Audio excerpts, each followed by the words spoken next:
В Башкортостане благодаря оперативной помощи специалистов санитарной авиации удалось спасти жизнь двухлетнему малышу. Несчастье едва не случилось в Дуванском районе. Впервые выяснилось, что у ребенка сахарный диабет, и малыш впал в кому, но его удалось спасти. Давайте об этом и о санитарной авиации в целом поговорим сегодня в программе «Интервью». Здравствуйте. Я представляю гостя в студии Вадим Галиахметов, главный внештатный специалист Министерства здравоохранения Республики Башкортостан по санитарной авиации, заведующий Центром медицинской эвакуации. Вадим Саматович, здравствуйте. Здравствуйте.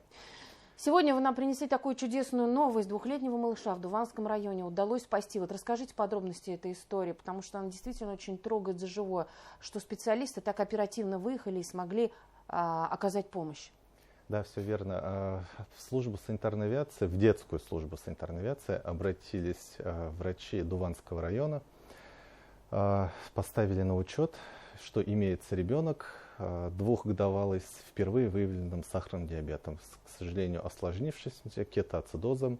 Но это состояние очень злое, ребенок впал в кому.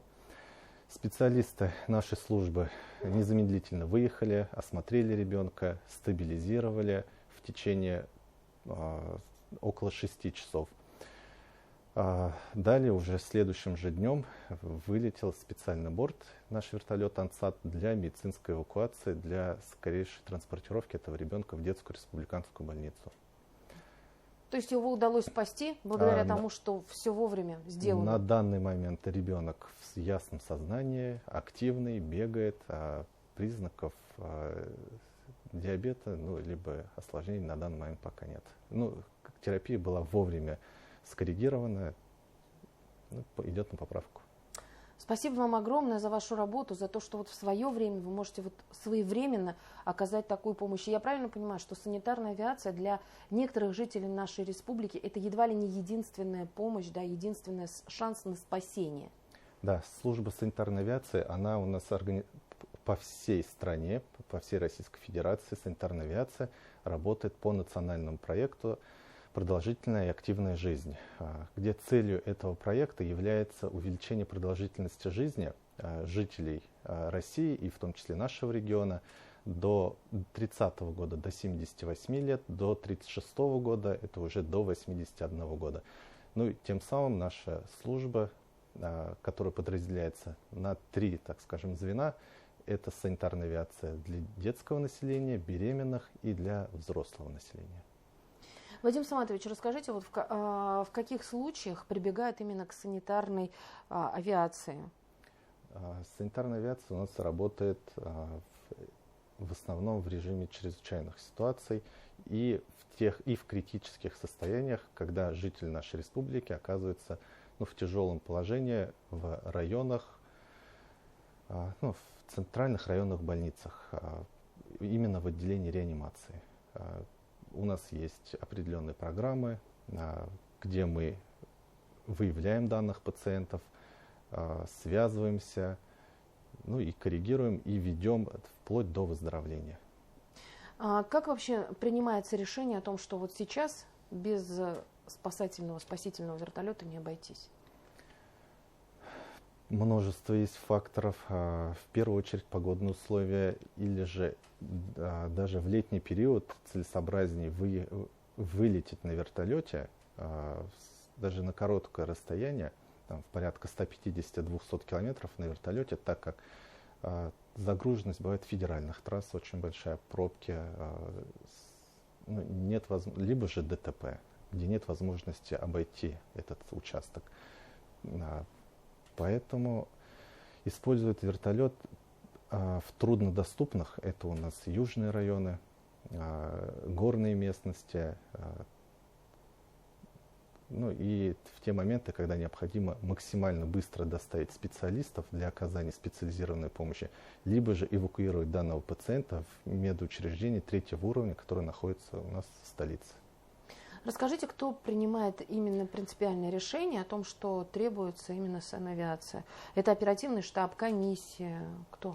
Решение о вылете вертолета принимается, это все зависит индивидуально. Каждый случай у нас, это чрезвычайная ситуация. Принимается коллегия врачей. В нашем штате состоит более 120 врачей по 24 специальностям. Туда входят у нас и челюстно-лицевые хирурги на базе 21-й больницы, инфекционная больница оказывает содействие, комбустиологи 18-я. Ну и по профилю заболевания оперативно принимается решение и вылетает бригада в составе с реаниматологом для эвакуации. Но вот вы сказали, что у нас есть 3 направления в санитарной авиации. Это для взрослых, для детей, для беременных.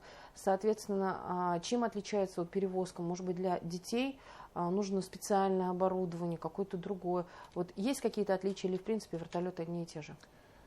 В службе санитарной авиации находятся 2 вертолета «Ансат», казанские.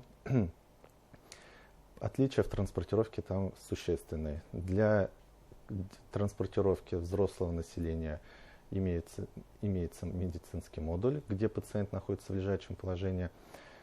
А для беременных рожениц и послеродовых женщин также есть свои особенности, в каком положении они должны транспортироваться. И имеется медицинский модуль для эвакуации новорожденных, ну и детишек постарше. В данный модуль оборудован полностью и аппаратом ИВЛ, и поддержкой температуры окружающей среды, инфузоматами, газовыми анализаторами. Ну, он оборудован согласно всем стандартам. Вадим Саматович, а насколько часто вообще прибегают к помощи санавиации? За предыдущие года, кстати, финансирование санитарной авиации ежегодно увеличивается. В прошлом году было сделано порядка 160 вылетов в год. На сегодняшний день уже осуществлено, цифра приближается уже к 20 вылетам. Опять-таки, служба экстренная, запланировать количество вылетов проблематично. Все зависит от ситуации в республике. Ну и мы говорили сейчас с вами в основном о специалистах, о медиках, которые есть на борту, которые едут. А кто пилотирует? Мы работаем непосредственно с авиакомпанией, где находится у нас 9 пилотов. Все, кстати, имеют за плечами боевой опыт. Неоднократно награждены грамотами, медалями, прошли Сирию, Грузию, Афганистан, профессионалы своего дела. Очень интересно с ним сотрудничать. Ну и рельеф у Республики Башкортостан такой, что бывают и сложные перелеты. Я говорю сейчас Южный Урал, отдаленные Зауралье и так далее. Вот легко справляются наши коллеги, пилоты с такими маршрутами? Наши пилоты также занимаются обучением остальных пилотов. Приезжают на стажировку люди из Хабаровского края, Волгограда, и все уверяют и говорят, что рельеф очень сложный, особенно наше Зауралье. Ветра встречные снизу набираются хорошим опытом здесь у нас. Но у нас пилоты имеют хороший класс. Ну и, разумеется, здесь не могу не спросить об эмоциональной нагрузке, которая приходится на специалистов. Я понимаю, что вот именно в санавиации наверняка проходит жесткий отбор, врачи и так далее. И врачи, в принципе, наверное, должны быть эмоционально стабильны. Но, тем не менее, здесь вот такая вот здесь очень сложная ситуация бывает порой в санавиации. Как справляются с эмоциональной нагрузкой? Врачи всех специальностей, подвержены эмоциональным нагрузкам.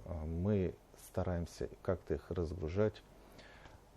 Проходят тренинги. У нас в штате имеется в республиканской больнице имени Куватова есть психолог, с которым можно поговорить, обсудить проблему. То есть они ведут.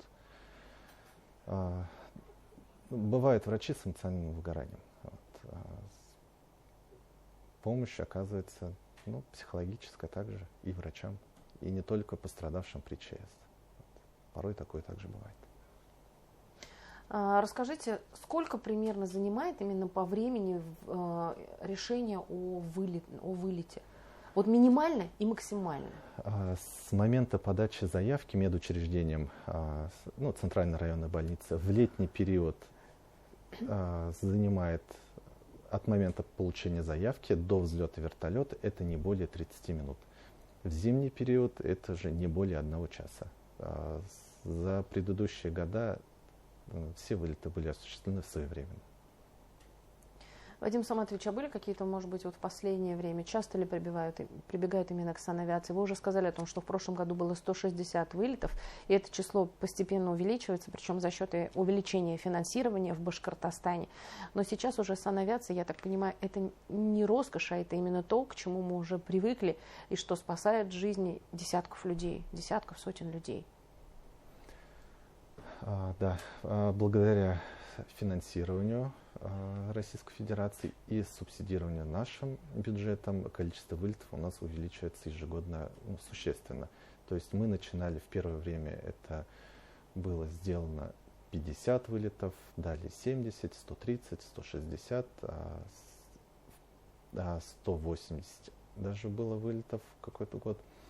Ну и сейчас планируем уже в течение этого года осуществить порядка 200 вылетов.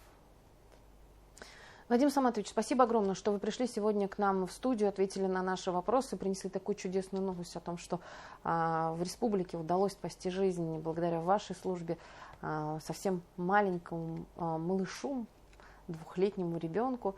И пусть вот таких случаев счастливого спасения будет больше, ну и чтобы вызовов, наверное, было бы меньше, но уж как будет. Спасибо огромное. Спасибо вам. Всего доброго.